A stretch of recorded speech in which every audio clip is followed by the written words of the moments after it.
part of the reason I wanted to join was, I mean, I attended a session like this one, and I think I really appreciated the safety of the forum, first of all, and the frankness, and that really, for me, that was very meaningful. And it got me to ask those questions of myself. And so that's why I partook. And honestly, originally, I didn't really think what it was. I didn't really appreciate at the time the importance of practice.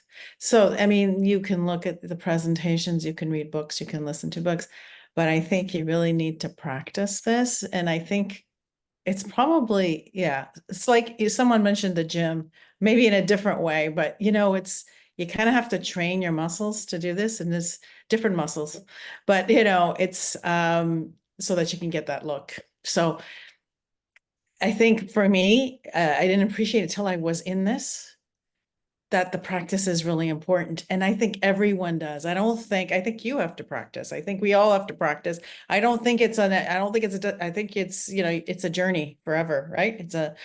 So for me, that's, I think, what I garner from this, and it's work, and there's accountability, right? So I think you're accountable. And what I really enjoy about it is that it's real life. I can share my experiences.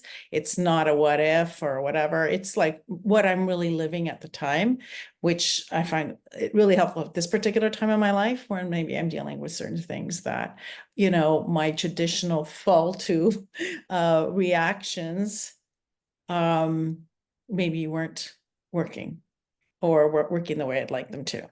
And so for me, and I also underestimated the connection of mind and body, and your emotions to your body, like not in a woohoo way, honestly. It was more, we talked about the judging and the reactions, and often I'm realizing that sometimes my physiology is what created that reaction, right? And I wasn't aware of it, right? I needed that frustration. I need to get out of here. I need to be heard. I need to get my point across.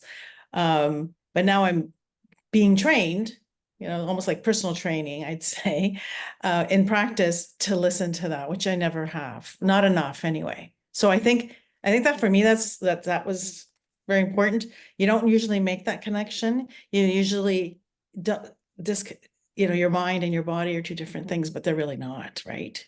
Your emotions really have an effect on your body and and then, yeah, so how you react as a result of that is crucial. So I guess those things that I didn't realize before, like that. And I do think the practice is something that, I mean, you have to practice. You've been living, responding, reacting a certain way your whole life, and you think it got you. And someone said something about wanting to be liked, right? And so for me, the question is, why wouldn't you be liked without having to do that, right? So we think what we do is going to give us what we need, but it's not always the case. And it's not always the case that everybody else gets it. Like, at the end of the day, they may still not like you, right? Or they may think you're doing it oh, he's a people pleaser. Or me, she's, always trying to intrude and you want to get things done. So it makes you more conscious, not so much about everybody else, but about yourself. So it's kind of been a little bit kind of restorative for me to kind of be more authentic in terms of my own needs. I don't know if that makes sense, but that's kind of where I'm kind of getting out of the community of practice. And I think it's important to be in a community, but I think that's a little different than all the other stuff we do to kind of get to speed on this stuff.